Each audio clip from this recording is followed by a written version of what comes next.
सभी लोगों को गुड मॉर्निंग, यानी कि इलेक्ट्रिशियन थ्योरी टू प्रैक्टिकल में सभी को स्वागत है।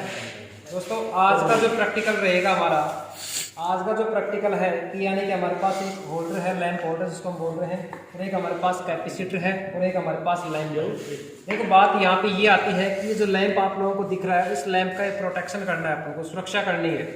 यानी कि कभी कभी क्या होता है कि वोल्टेज का मान अगर ज़्यादा आ जाता है तो लैंप क्या हो जाता है, फ्यूज हो जाता है, होता है ना। वोल्टेज कम आता है तो लैंप क्या हो जाता है, फ्यूज हो जाता है। तो इसको एक लंबी कार्यकारी यानी कि आयु बढ़ाने के लिए हम इस कैपेसिटर का प्रयोग करेंगे, ठीक है। और इसका मुख्य कार्य यही होगा कि इस लैंप का प्रोटेक्शन बढ़ाना है, सुरक्षा करना है, कि लंबी आयु बढ़ानी है, ठीक है ना। यानी कि लंबे टाइम तक ये बल्ब कार्य करेगा।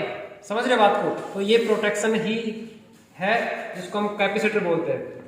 आप लोगों ने एसी थ्योरी के अंदर भी पढ़ा है कि कैपेसिटर का सांधारित्र का मुख्य कार्य क्या होता है, एक पावर फैक्टर को सुधारना, ठीक है। क्या करता है?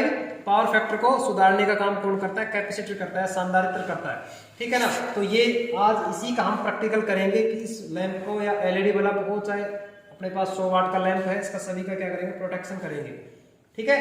तो चलिए हम इसका सबसे पहले बात यहाँ पे करते हैं कि हमारे पास ये होल्डर है, ठीक है। इस होल्डर के अंदर हमारे पास दो टर्मिनल्स होते हैं ना।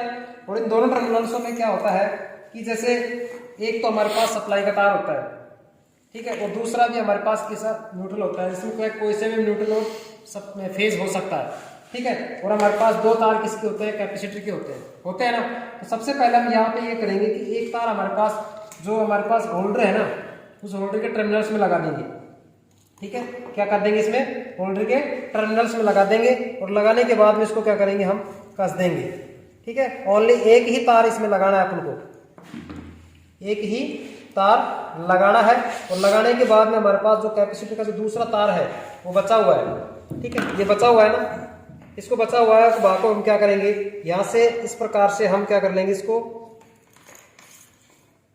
जो एक तार बचा हुआ है उसको हम क्या कर देंगे, यहां से लगा देंगे इसको, ठीक है। और लगाने के बाद में क्या करेंगे, हमारे पास ये पूरा का पूरा कंप्लीट सर्किट हुआ है, ठीक है। क्या हो गया? ये सर्किट कंप्लीट हो गया ना। और बात हमारे पास इस लैंप की, और लैंप को हम क्या कर रहे हैं, यहाँ पे इस लैंप को इस लैंप होल्डर के अंदर लगा दिया हमने, ठीक है। और दो तार हमारे पास क्या हो गए, बच गए सप्लाई के, ठीक है। अब देखना काम किस प्रकार से करेगा, चाहे इसके अंदर वोल्टेज का मान ज्यादा आए, करंट का मान ज्यादा आए या कम आए, तो लैंप खराब नहीं होगा। समझ गए बात को? तो इसी प्रकार से इस लैंप का मुख्य कार्यकारी आयु बढ़ाने के लिए इस कैपेसिटर का प्रयोग किया जा रहा है, ठीक है। और इसका ही कैपेसिटर के माध्यम से ही क्या इसका प्रोटेक्शन है, सुरक्षा है, ठीक है। कभी कभी क्या करंट का झटका लगता है तो हमारे पास बिगर झटके लगते ही लैंप क्या हो जाता है, फ्यूज हो जाता है, होता है ना। तो इस प्रकार से अगर ज्यादा करंट भी अगर आ रही है ना तो भी लैंप खराब नहीं होगा, अगर अधिक करंट है तो भी क्या करेंगे, सेफ्टी हो। यानी कि हम कहते हैं कि स्टार्टिंग टॉर्क वाली बात होती है यहाँ पे, तो वो कहें कि करंट को सीमित करने के लिए इस कैपेसिटर का प्रयोग किया जाता है, ठीक है। तो सबसे पहले बात यहाँ पे ये करते हैं कि दोनों तारों को हम क्या करते हैं, सप्लाई में लगाते हैं, ठीक है। ये हमारे पास क्या है, एक सप्लाई बोर्ड है, ठीक है। और सप्लाई बोर्ड के अंदर हम क्या करते हैं, इन दोनों तारों को लगा दिए, ठीक है। और लगाने के बाद में लैंप जलना प्रारंभ कर देगा, ठीक है। तो इसका मुख्य काम यही होगा।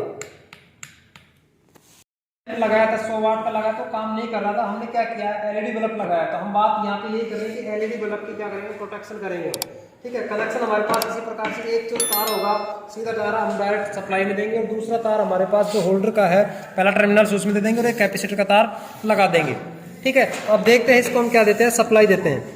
और सप्लाई देने के बाद इसको चालू करेंगे, लैंप जलना शुरू हो जाएगा।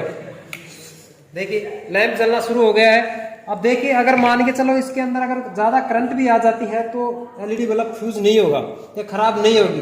दूसरी बात, इसका जो लंबी आयु बढ़ाने के लिए यानी कि कार्यकारी टाइम बढ़ाने के लिए भी इस प्रोटेक्शन का प्रयोग किया जाता है। यानी इस कैपेसिटर के माध्यम से क्या कर सकते हैं, इसकी जो आयु है वो क्या हो जाती है, बढ़ जाती है। ये 700 घंटा कार्य कर रहा है, ये 1000 घंटे कार्य करना शुरू कर देता है, ठीक है। तो एक कैपेसिटर लगाना बहुत ही जरूरी है, ये बहुत ही अपने लिए सेफ्टी का भी काम है। समझ रहे हो? कभी कभी क्या होता है, जैसे कोई करंट जैसे जितने एम्पियर ले रहा है उस एम्पियर से ज्यादा करंट आ जाती है और लैंप क्या करने लग जाता है, या एलईडी बल्ब क्या हो जाती है, फ्यूज हो जाती है। उसको बचाने के लिए हम इस कैपेसिटर का प्रयोग कर सकते हैं, ठीक है। तो आज का ये प्रैक्टिकल हम इसी को एक सिद्ध करने के लिए किया था कि कैपेसिटर का काम किस प्रकार से हो सकता है, इसका प्रोटेक्शन किस कारण से हम इसका अच्छी तरीके से सुरक्षा कर सकते हैं, ठीक है। और दूसरी बात, इस एलईडी की आयु कैसे बढ़ा सकते हैं, ठीक है ना। तो आज के इस प्रैक्टिकल में आप लोगों को चीज़ समझ में आई होगी, ठीक है। इसी प्रकार से हम आप लोगों के प्रैक्टिकल एक जो सीरीज बोर्ड है, ठीक है, जो डिस्ट्रीब्यूशन बोर्ड है, उस डिस्ट्रीब्यूशन बोर्ड के अंदर भी आप लोगों को एक कैपेसिटर लगा के यानी कि आप लोग सप्लाई चेक करके दिखाएंगे हम अगले वीडियो में, ठीक है। ठीक है, आप तक ये चीज़ क्लियर है ना। तो आप लोग इसी वीडियो को, अगर आप लोगों को चीज़ समझ में आ रही है तो वीडियो को लाइक करिए, शेयर करिए, ठीक है। अगर वीडियो अच्छा लग रहा है तो आप लोग इस चैनल के ऊपर नए हो तो चैनल को सब्सक्राइब भी कर लेना और अपने बेल आइकन को प्रेस कर लेना, ताकि आप लोगों को इसी प्रकार से वीडियो आप लोगों को नोटिफिकेशन द्वारा प्राप्त हो सके, ठीक है। आज की इस वीडियो को हम यही समाप्त करते हैं। जय हिंद, जय भारत।